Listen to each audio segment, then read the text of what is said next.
जय जय श्री राम।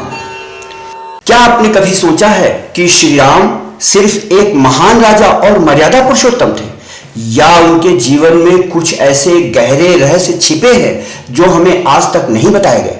रामायण में कई ऐसे रहस्य हैं जो बहुत कम लोग जानते हैं।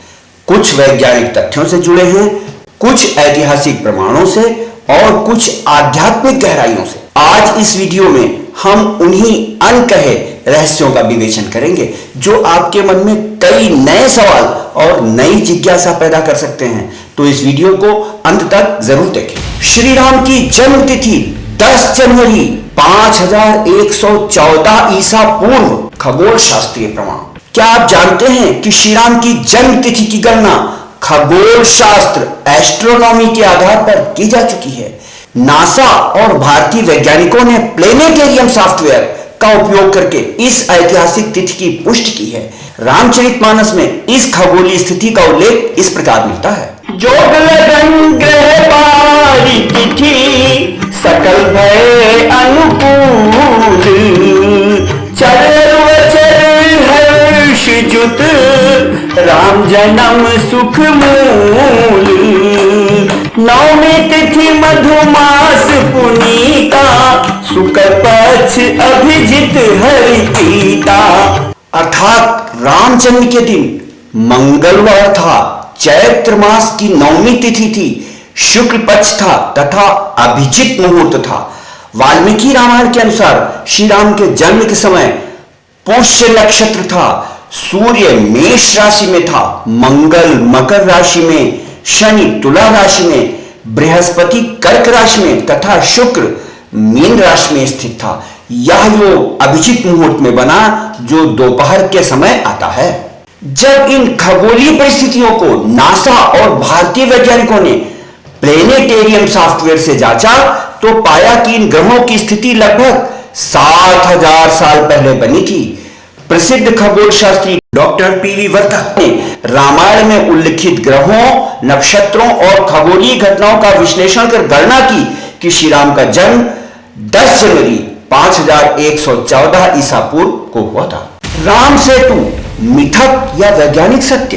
2002 में नासा द्वारा जारी की गई सैटेलाइट तस्वीरों में भारत और श्रीलंका के बीच एक प्राचीन पुल जैसी संरचना पाई गई है जिसे एडम्स ब्रिज कहा जाता है।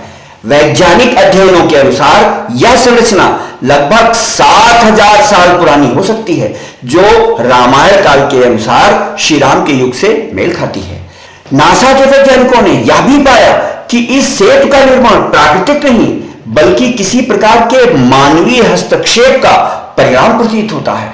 भारतीय पुरातत्व सर्वेक्षण, आर्कियोलॉजिकल सर्वे ऑफ इंडिया और एएसआई और समुद्री शोधकर्ताओं द्वारा किए गए जल सर्वेक्षणों मैरीन सर्वे से यह निष्कर्ष निकला है कि यह सेतु पूरी तरह से प्राकृतिक संरचना नहीं है।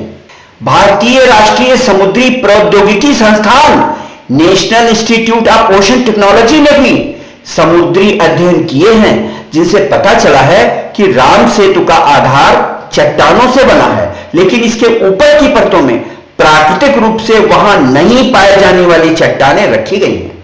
इससे यह संभावना बढ़ जाती है कि यह किसी प्रकार की प्राचीन मानव निर्मित संरचना हो सकती है। क्या श्री राम ने धरती पर 11000 वर्षों तक शासन किया?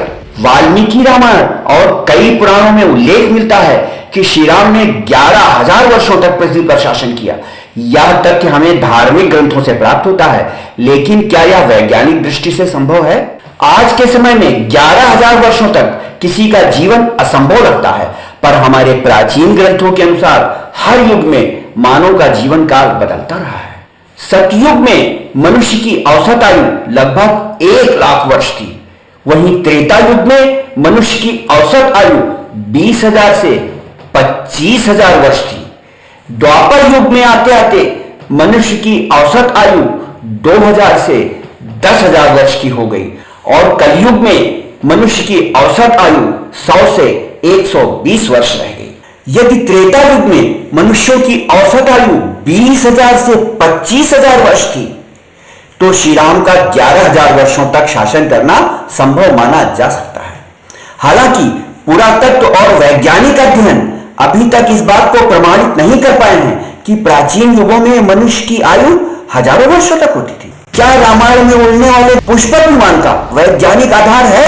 क्या आपने कभी सोचा है कि त्रेता युग में पुष्पक विमान जैसी उड़ने वाली तकनीक कैसे संभव थी? क्या यह सिर्फ एक पौराणिक कथा है या इसके पीछे कोई वैज्ञानिक आधार भी है? वाल्मीकि रामायण में उल्लेख है कि रावण ने कुबेर से पुष्पक विमान छीन लिया था और बाद में श्री राम ने इसी विमान का उपयोग लंका से अयोध्या वापस लौटने के लिए किया था। पुष्पक विमान एक स्वचालित यानी सेल्फ प्रोपेल्ड व्हीकल था और बिना किसी चालक के उड़ सकता था।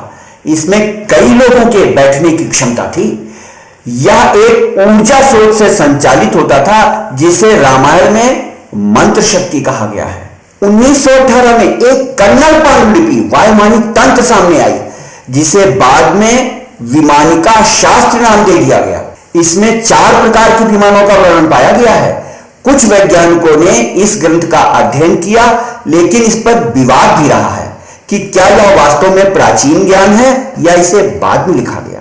1895 में शिवकर बापूजी तलपड़े ने वैदिक शास्त्रों के आधार पर एक मानव रहित विमान उड़ाने का दावा किया था।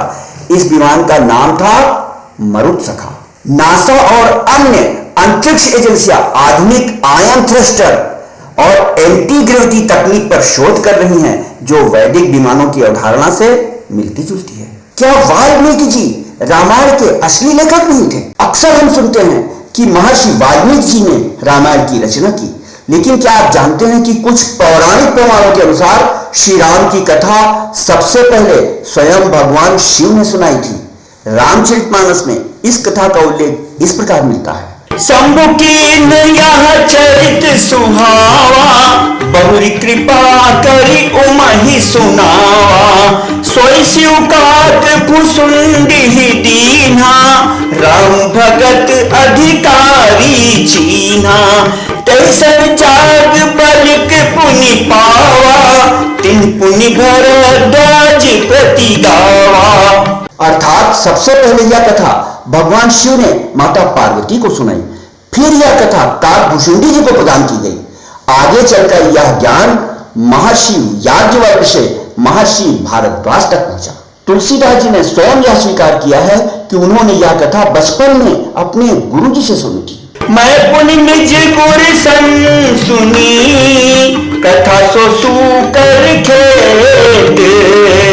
समझी नहीं तसी बालपन, तब अति रहूं अचेत।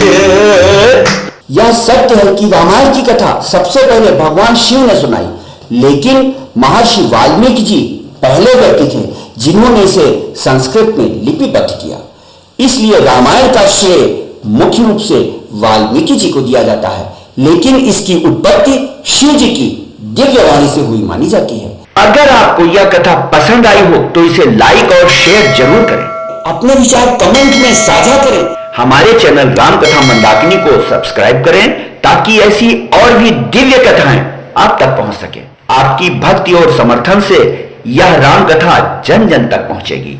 धन्यवाद। जय जय श्री राम।